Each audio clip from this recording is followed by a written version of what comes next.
মাননীয় অধ্যক্ষ মহোদয় আৰু মহামান্য সদন মাননীয় অধ্যক্ষ মহোদয় সৰকাৰী পক্ষৰ সদস্যসকলে বাৰে বাৰে ভাৰত তথা অসমৰ নাৰী অপৰাধৰ মুমূৰ্ষ ছবি এখনক লৈ আজিৰ সন্মানীয় সদনত তীব্ৰ আস্ফালনৰ সৃষ্টি কৰিছে কিন্তু মই আপোনাৰ জৰিয়তে তেখেতসকলক সন্মান সহকাৰে সোঁৱৰাই দিব বিচাৰো যে সশস্ত্ৰ বাহিনী বিশেষ ক্ষমতা আইনৰ অধীনত অসম তথা উত্তৰ পূৰ্বাঞ্চলক অশান্ত অঞ্চল হিচাপে ঘোষণা কৰা হৈছিল সেই সময়ত ভাৰতীয় সৈন্য বাহিনীৰ দ্বাৰা অপাৰেশ্যন বজৰং আৰু অপাৰেশ্যন ৰাইনো ভাৰতীয় সৈন্য বাহিনীৰ দ্বাৰা অসম তথা উত্তৰ পূৰ্বাঞ্চলত চলিছিল আৰু সেই সময়তে যেতিয়া ভাৰতীয় সৈন্য বাহিনীৰ হাতত ধৰ্ষিতা হৈছিল অসমীয়া মহিলা তেতিয়া শ্বহীদ সাংবাদিক পৰাগ কুমাৰ এখন কাপেৰে নিগৰিছিল যে অসমীয়া জিয়াৰী বুৱাৰীৰ গৰ্ভত লালিত পালিত হৈছে সেনাৰ সন্তান অৰ্থাৎ অধ্যক্ষ মহোদয় আইনৰ নিয়ন্ত্ৰণ কৰা আইনৰ সুৰক্ষা দিয়া সামৰিক বাহিনীৰ হাততে যেতিয়া ধৰ্ষিতা হ'ব লগা হৈছিল অসমীয়া মহিলা অৰ্থাৎ নাৰী সুৰক্ষিত নহয় তেনে এটা প্ৰেক্ষাপটত আজি আমি বিশ্বাস কৰিব নোৱাৰো যে কেৱল নাৰী কেন্দ্ৰিক আইনসমূহৰ সফল প্ৰয়োগৰ দ্বাৰাহে ভাৰতত নাৰী সুৰক্ষিত হ'ব অধ্যক্ষ মহোদয় সন্মানীয় চৰকাৰী পক্ষৰ দলপতিগৰাকীয়ে অথাই সাগৰত কাঠিজাল বোৱাৰ দৰে আজিৰ সন্মানীয় সদনত বিভ্ৰান্ত কৰিবলৈ কৈ থৈ গ'ল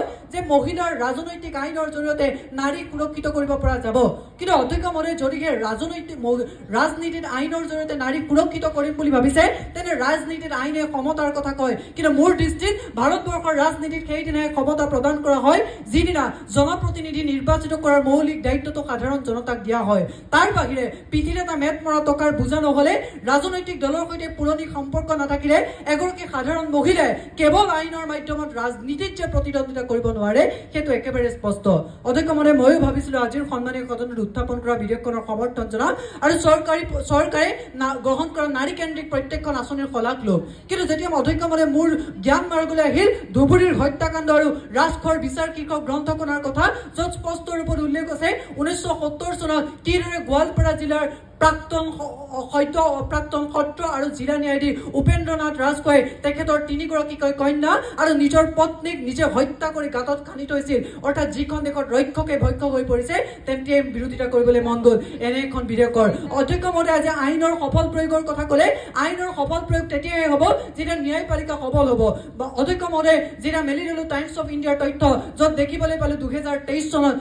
যে ভাৰতবৰ্ষত প্ৰত্যেক বছৰে পঞ্জীভূত হোৱা গোচৰৰ সংখ্যা 14 নিযুত কিন্তু মীমাংসিত হোৱা গোচৰৰ সংখ্যা মাত্ৰ 10 নিযুত তাতোতকৈ দুৰ্ভাগ্যজনক কথা উচ্চতম ন্যায়ালয়ত আছে মাত্ৰ 33 জন ন্যায়াধীশ তাৰ বিপৰীতে অমীমাংসিত গোচৰৰ সংখ্যা প্ৰায় 35 নিযুত তেনে এটা প্ৰেক্ষাপটত ন্যায়াধীকৰণ ব্যৱস্থাটো সবল কৰি নতুলাকৈ আইনৰ সফল প্ৰয়োগ কৰিম বুলি কওঁতে মোৰ মনত পৰিলে অলিভাৰ গোল্ডস্মিথৰ সেইকাৰী বাক্য যে laws grind the poor the rich men rules the law তেতিয়াই বিৰোধিতা কৰিবলৈ মন গ'ল এনে এখন বিধেয়কৰ অধ্যক্ষ মহোদয়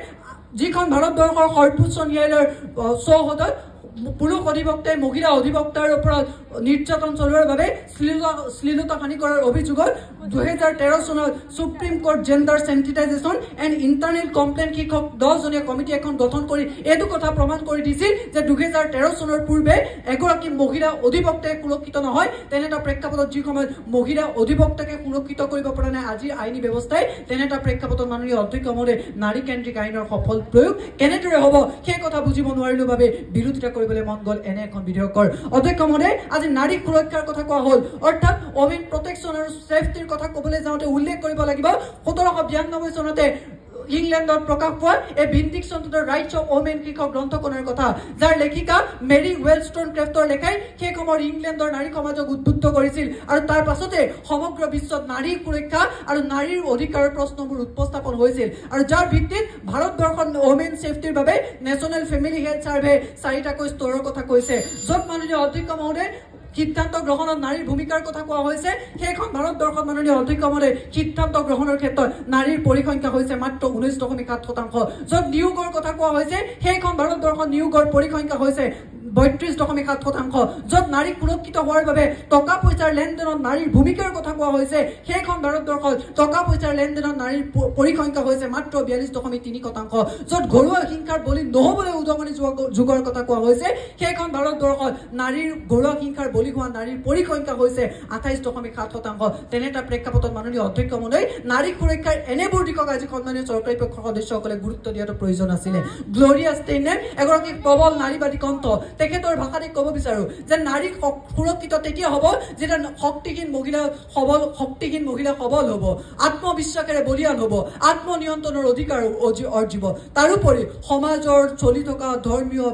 অবিশ্বাসৰ বিৰুদ্ধে যুঁজ দিব পাৰিব। শেষত মাননীয় অধ্যক্ষ মহোদয় চৰকাৰী পক্ষৰ সদস্যসকলক সমৰ্থন আদায় কৰিবলৈ চেষ্টা কৰি ইয়াৰ পাছতো যদি তেওঁলোক নিজৰ স্থিতিতে অটল থাকে তেতিয়াহ'লে অসমীয়া নীতি শিক্ষাৰ বাবে দিয়াৰ প্ৰবচনেৰে কওক, যদিহে তেওঁলোক কেৱল আইনী ব্যৱস্থাটোতে অটল থাকে যে 12 হাত জালৰ 13 হাত পতা, ভাল মাৰিলি বাপৰ বেটা,